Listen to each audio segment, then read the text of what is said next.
I made over $5,000 in 9 days, and I'm gonna be showing y'all exactly how I did it.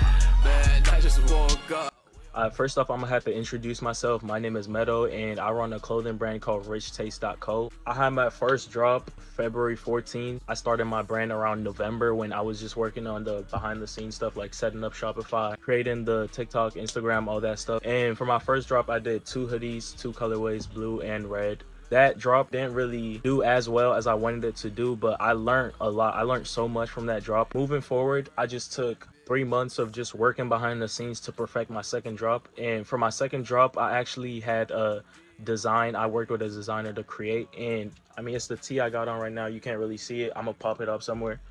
And for that, I really took my time with it, working behind the scenes a lot. And I feel like a lot of people don't really take the time to actually get into the specifics and the foundations and actually learn how to properly run a brand. That's what I did with those 3 months. I took my time, did my research, and I made a game plan. I wrote it down.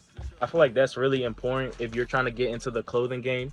You really have to know exactly what you want. Y'all can't really see it, but I literally have a game plan of what I wrote. I have get samples. I have times I wanted to post every single day, the types of posts I wanted, the types of creative posts I wanted to make. And I feel like that really helped me just get into the right headspace to know what kind of brand I want to form moving forward. When I started marketing for my brand, at first I was going to market on TikTok, but for my previous drop, I marketed on TikTok. That I would say TikTok is really dying for clothing brands. So if you're trying to market, I would say go on Instagram Reels. Instagram Reels has been popping, bro. If you know anything about clothing, you know Reels is where it's at right now, especially when you combine it with boosting your posts. And if you actually do it properly, it can take you to the next level. I'm telling you, I had 500 followers less than 2 months ago, and right now I'm at 6,000, pushing 7,000. What I did for me personally, what I found to work best for me, I posted 3 times a day, every single day leading up to drop day. And these posts aren't just regular posts. You're just checking off a list. You can't do it just to check off a list.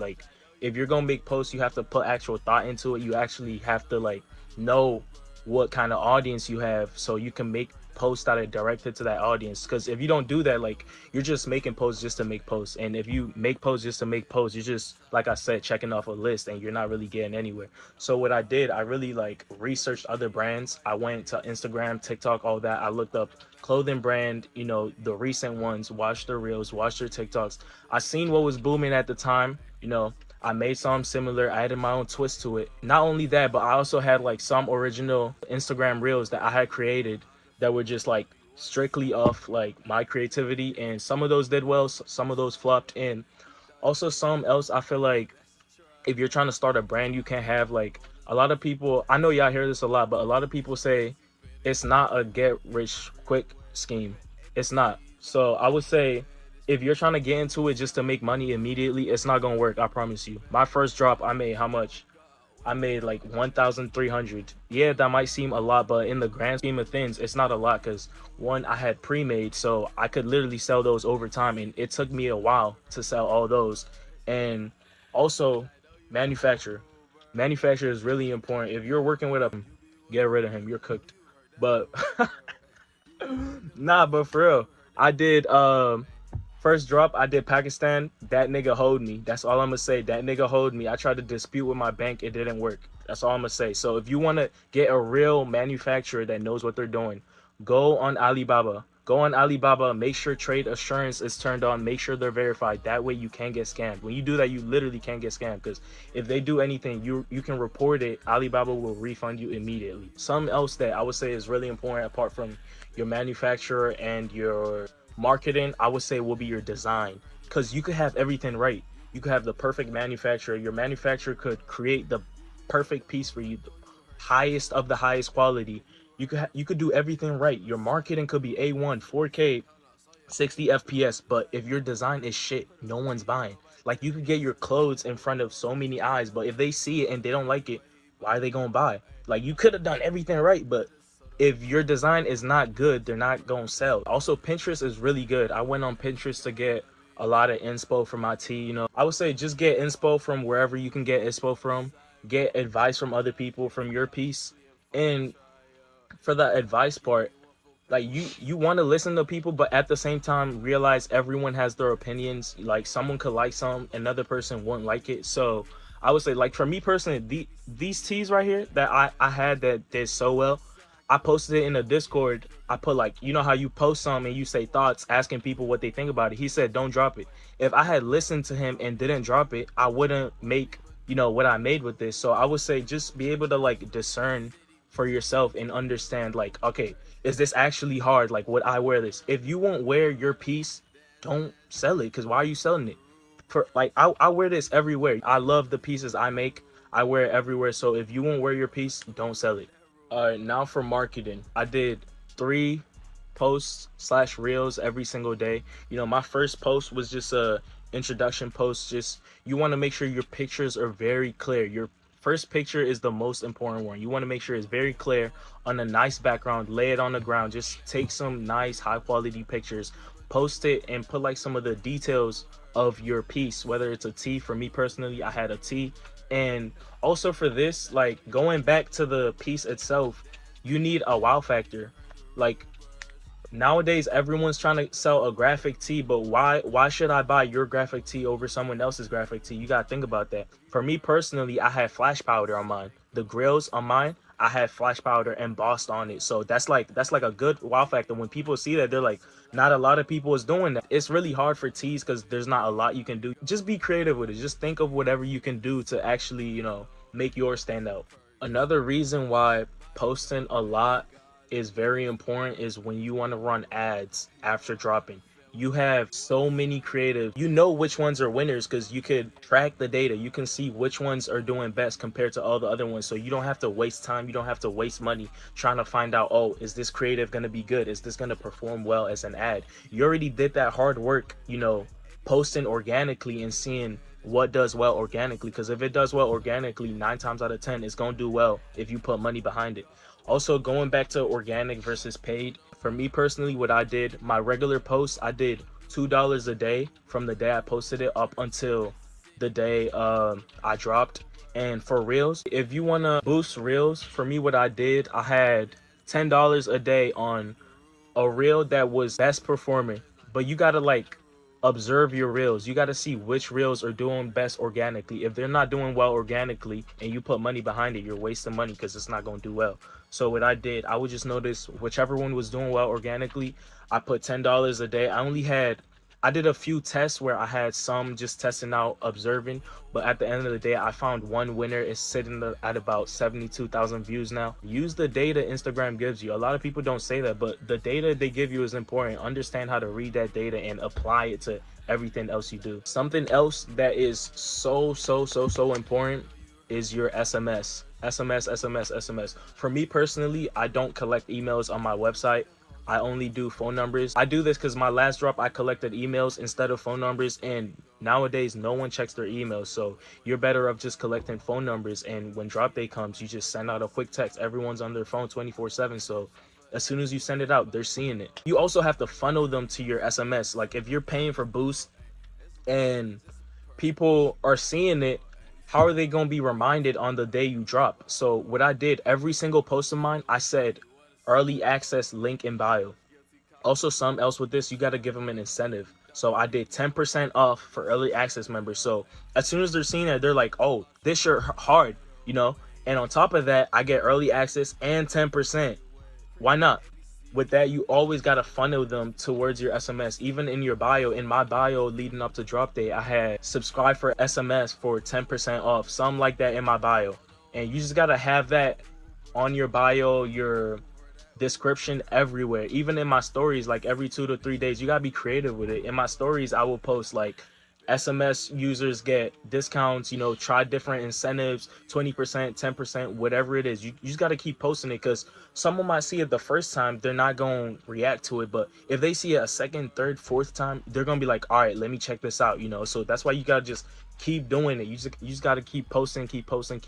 And as you keep doing that, more people are going to be inclined to actually click the link and sign up for your SMS. And the biggest reason why I feel SMS is so important for me personally, I had, on drop day, I had 515 SMS subscribers, and out of that 515, I had 510 messages that sent from my one campaign that was announcing my drop. Out of that 510, I had 184 people that actually clicked the link, and out of that 184, 42 people bought. So, I heard of this thing called the 10% rule. 10% rule, you apply it to your SMS. The 1% rule, you apply it to your followers. So if you had 1,000 followers, expect 10 people to buy. You can't use followers to actually gauge how well your drop will go. But with SMS, you can easily gauge because it's people who are actually interested in buying your piece. So with that, you go with the 10% rule. And for me, it was actually closer to that because I had 42 people who bought out of 510 that were in my SMS. So that's real close to that 10%. Another thing I would say about SMS, I see a lot of people making giveaway posts and putting one of the requirements, sign up to my SMS. You don't want to do that. First reason why you don't want to do that, you're getting people who aren't interested in buying, just joining just to get a free piece. They don't want to buy, they just want a free piece. So now you can't accurately gauge how many people actually want to buy on drop day.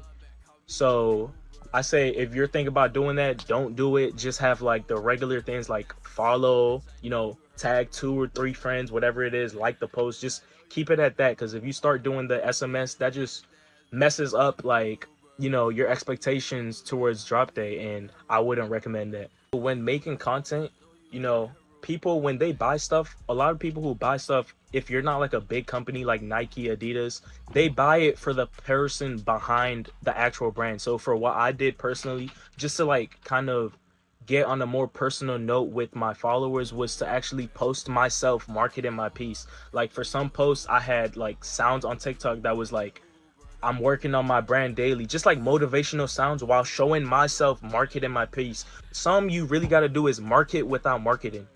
People are going to see that. They're going to be like, yo, that's hard. He's putting in this work. He's doing this. They look at the piece. It's hard. You're not putting it in their face like, yo, buy this, $50, $30, buy this, 10% discount. No, you want to market without actually marketing. Also, another thing I noticed about brand owners, a lot of brand owners be scared to post their own brand on their main page. Like, if you're scared to promote yourself, how do you expect other people to support and promote you? You shouldn't be scared to just, repost your own posts, tag your brand account, be like, follow my brand real quick.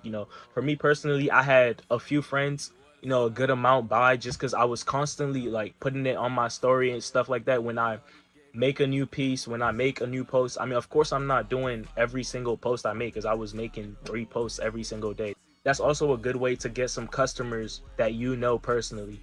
But another thing I would say about knowing people personally, your friends can't get you rich. Your friends aren't gonna get you out the hood. So you want to think bigger. I feel like even like a lot of people are stuck in the mindset that people owe them support. No one owes you support.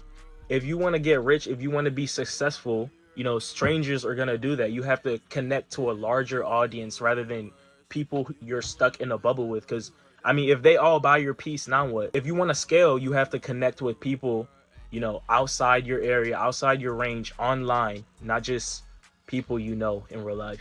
Another thing that's real important that could save you money in the long run is negotiating with manufacturers. These manufacturers will try to play you if you let them. So when a manufacturer gives you their first price, that's not their actual price. So you always gotta, what I do personally, I lowball them. They would say like $18 for a tee. I'll be like, brother, can we do 12? And they're thinking, is he crazy? $12 for one tee, especially with like, embossed flash powder on it. And then that's when they start backtracking. They start going to their actual numbers. So you just keep doing that. It's just like a back and forth with them until you get to that firm price in the middle where both of y'all can agree on. You never want to agree to their first price, because you'll just lose money doing that. Something else that I found really important when, consistently posting daily 3 times a day is creating posts ahead of time. In my drafts, I would create posts when I had a lot of motivation. I would create a lot of posts, just keep them in the drafts. Because like I would say, when you're feeling that motivation, when you're high on energy, just create a lot of posts, high quality posts. You don't want to be bullshitting it, because your customers, your followers, they can tell when you're just posting the post, when you're bullshitting it. So really take your time with it, do your research, and post meaningful things that'll actually have an impact on whoever's watching. So just always make sure you're keeping stuff in the drafts for when you're not feeling like posting, which is what I did. There was a lot of times where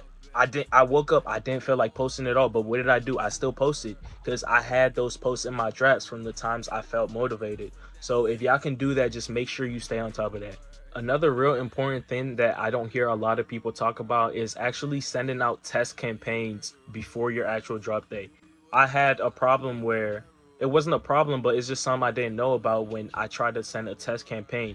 Postscript, because I use Postscript personally. I used to use Klaviyo, but Klaviyo has some issues with my last drop, so I switched to Postscript.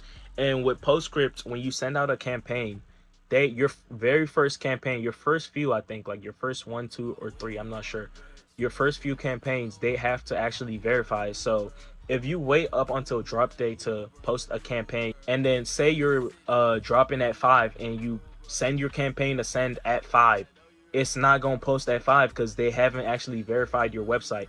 And if your website is locked during that time, they can't verify because they have to actually have access into the website to make sure you're not violating any of their terms. So I would say if you want to get verified real quickly, just open your website, remove that password page, and just send yourself a test campaign and you'll be straight. Another thing I see a lot of brand owners do is they have like a false hope that their drop will do well just because a lot of people say they're gonna buy. Like a lot of people lie. People will text you, oh, that's hard, I want a cup. Don't believe it. You should gauge your drop by how much SMS you've gained from the time you started marketing till drop day.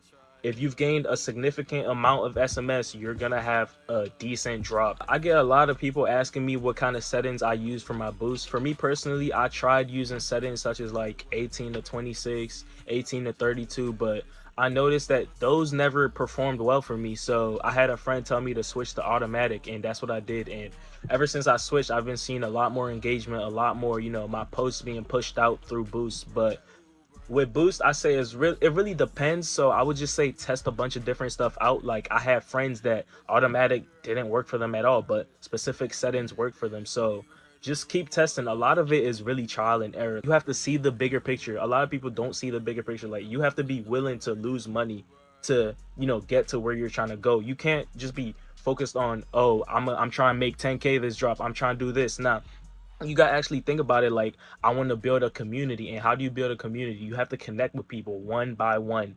Whoever DMs you, make sure you're responding. You can't be Hollywood as a brand owner, bro. I see a lot of people do this in their comments. Brand owners doing this. Someone asks you, oh, how much it costs? You don't respond. Why? Like, you have 2,000 followers. I know you've seen it. I don't get it. If someone asks you a question, make sure you're always responding. Also, in your DMs, there's actually this thing called hidden requests. I didn't know about it, so I had so many people flooded my DMs asking me questions about my drop, especially on drop day. But I had noticed it on time, literally like the day after drop day, so I could get back to those people asking, oh, what size should I cup? Asking, oh, is there a discount? All those type of questions. You want to make sure you're on top of that, because that's how you get more conversions. That's how you increase your conversion rate. And another thing I did to get the numbers I got was to utilize Facebook ads. Facebook ads, especially setting up your pixel. Setting up my pixel, that shit kicked my ass, I can't lie. But you want to make sure you got all that shit ready before drop day. Make sure your pixel is straight. Make sure it's working. You got to test it out. Make sure it's actually tracking the conversions, because if you don't have the data, you can't know which creatives are winners for you. You can't know which creatives are actually getting you sales and which ones are not. So you're just burning money. So make sure you got all that straight. Make sure your Facebook ads, you're not banned. You're sticking to the spending limit. For me, I have $250 spending limit. I'm currently spending $100 a day, I believe, on ads. But you shouldn't really worry about the money too much, because if you do it right, you'll make the money back. You also have to know how to read these ads. There's something called the ROAS, return on ad spend. For me, I have I think around a 7 ROAS. That means for every dollar I make, I'm making $7 back, or for every $100 I spend, I'm making $700 back. So that money I'm spending is really nothing, because I'm getting that multiplied. I think I spent around 400 to make back around 2,600 or something like that.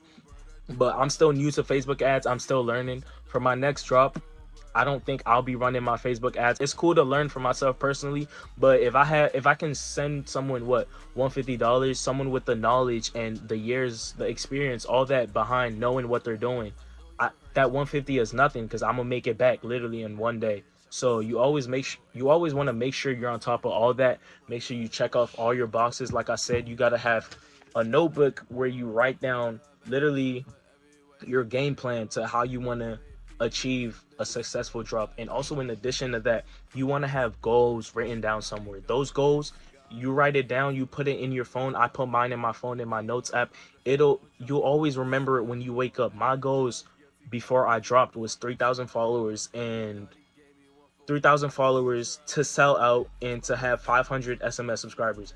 I had 4,000 plus followers by the day of my drop.